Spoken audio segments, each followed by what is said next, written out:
Is SAKtown Talk. KIBH FM Seward.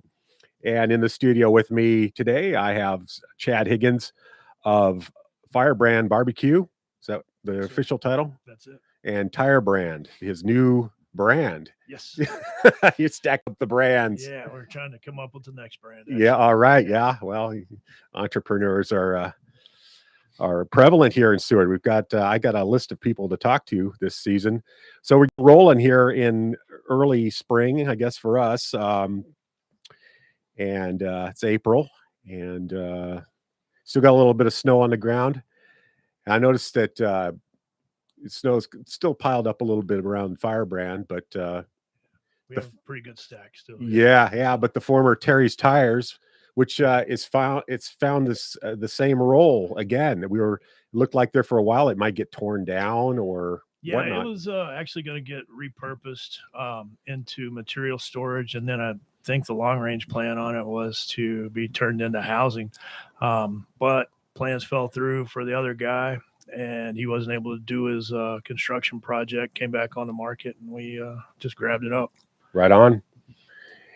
And you're going to be doing pretty much this. It's going to be a garage. What kind of services you going to offer out of it? So we're looking more of like a Jiffy Lube model. Tires, tire swaps, new tires, oil, brakes, really light mechanical. We're not going to be crawling into any engines or anything like that for now. But if you need tires, oil change or brakes, new bulbs, got a bulb out or whatever, stop by. And that's what we'll have there. What are you looking at as far as getting up and rolling? What's your schedule like? It looks like it's going to be this coming Monday. The 10th is when we're going to be able to get open. Uh-huh. So we've got one more piece of equipment arriving tomorrow. Then we'll kind of have a friends and family soft opening Friday, Saturday, it looks like, and then flip the switch for Monday. So as far as tire service goes, are you going to start stocking tires? You're going to have sort of like a just-in-time kind of ordering operation? How are you going to do that? It will be both. So I have a 40-foot Connex we're going to set behind for tire storage, for new tire storage, and we just can't dig to get that set yet. But as soon as we do, then we will have some tires on hand. What it looks like right now is if you order on a Monday, they'll arrive in Seward on Tuesday, and you can have them on Wednesday. So about a 2-day turnaround on new tires if we don't have them in stock. Yeah, well, that's pretty much the similar setup to back when it was called Terry's Tires. Mm-hmm. I'm glad to see the tradition. I think everybody's glad to see the tradition continuing there. Have you gotten many comments? Oh, man, yeah, it's been very positive. From the city. They can't wait for us to get open.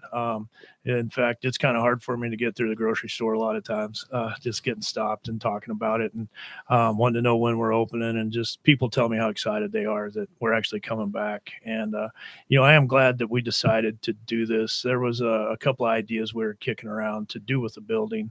But eventually, we just decided, look, this is a service that was taken away from Seward, and let's put it back. And there is such a need for it here, I believe. And so that's what eventually we decided to do.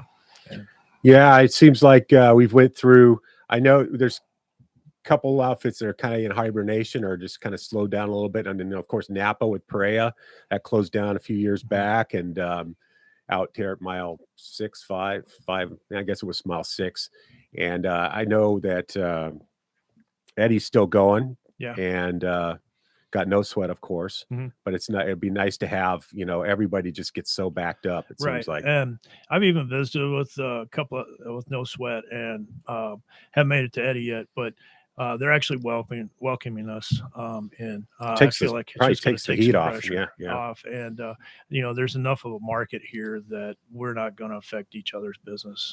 Doesn't look like. So, it's not really a competition that we're up against. So. It seems like kind of the situation where you don't have enough local operators drives business to Soldotna or Anchorage, and you don't want to see that. Yeah, I hear that a lot around town.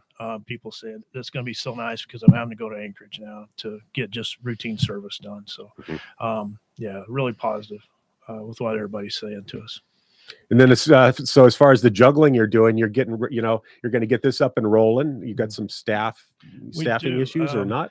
Actually, staffing is we're a little bit under at Tirebrand right now, but with what I do have, I'm very confident.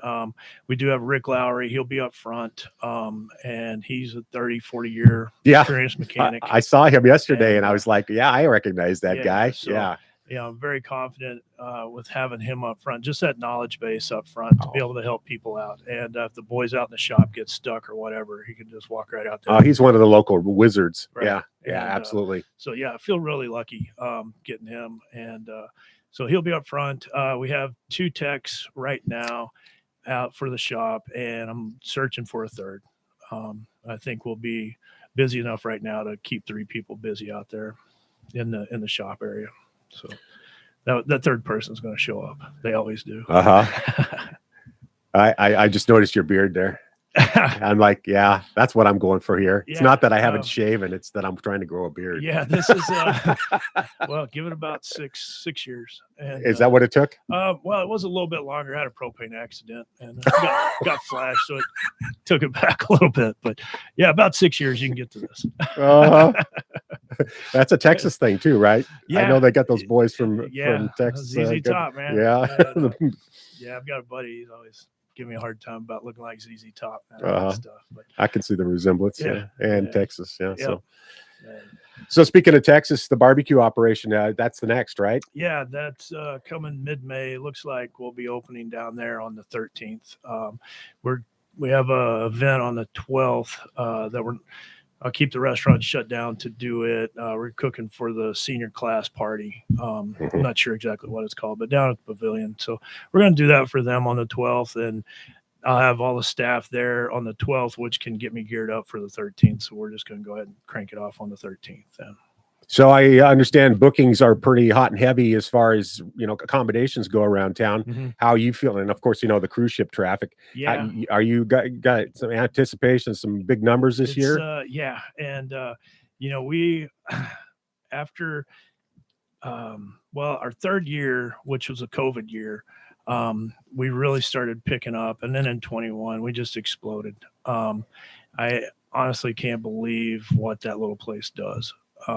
And the business that it generates. Believe it or not, we cook around 500 pounds of meat a day that comes out of there.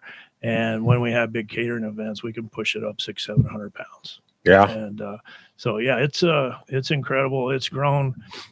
The 22 was an exponential growth year, and we were above that last year. And I think we'll probably go above last year this year. And you're not buying the stuff frozen or from the service. You're doing it all yourself, right? Right. So, yeah. No, it's all cooked in-house.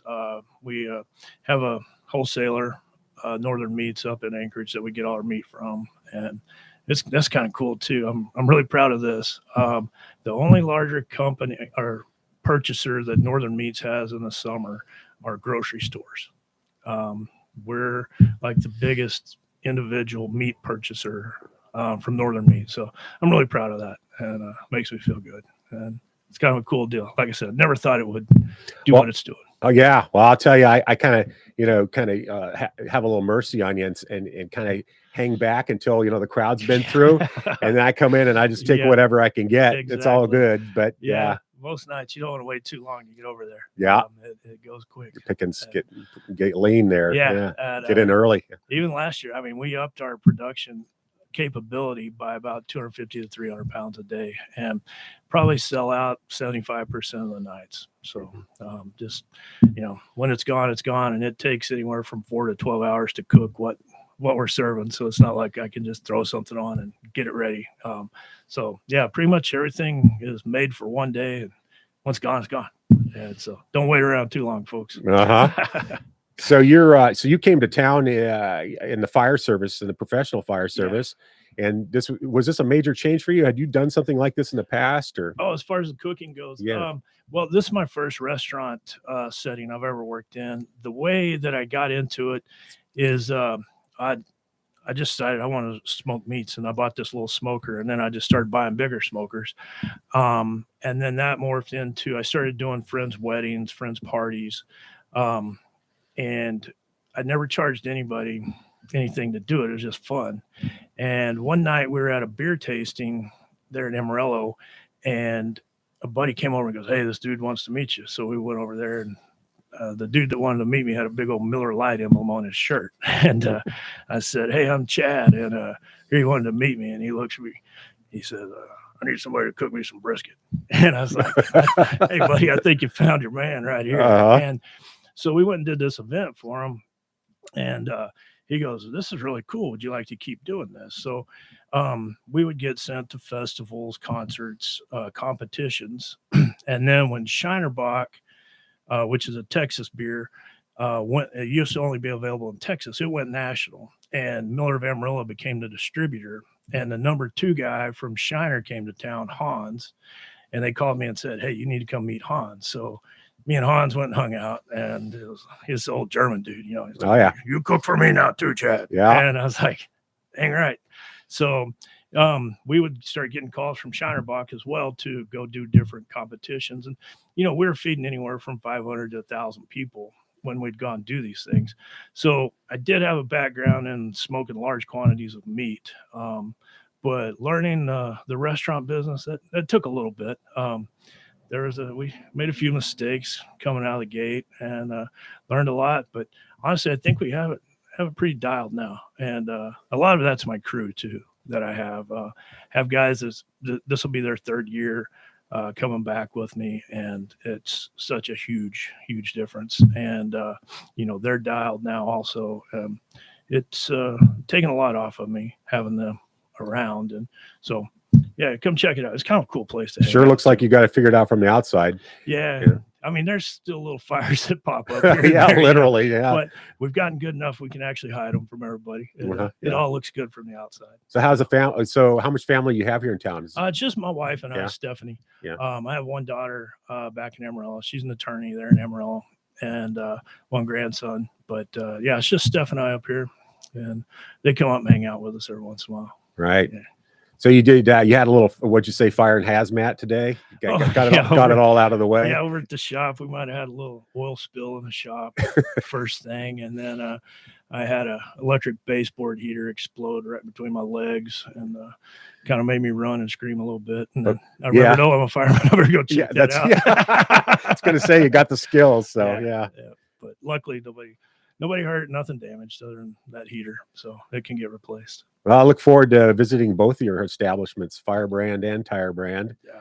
And it's nice seeing you stick around. Some folks come here and get a job and just kind of blow, take off. You decided to stay. Yeah, this is, and Steph and I talked when we first moved up here. Actually, Steph was afraid I'd always want to go back to Texas, and I have no desire. This is our home now, and we're very comfortable here, and really like it here. So yeah, we're not going anywhere. Well, Seward's glad to have you. Yeah. Well, thanks a lot, Chad. I know you're busy, and we're going to get back to it here. This has been SAKtown Talk for let's just leave it vague. It's the first week of April. Yeah, it is. I think it's like the 4th or something.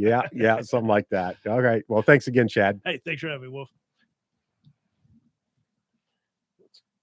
In the stream. Cool.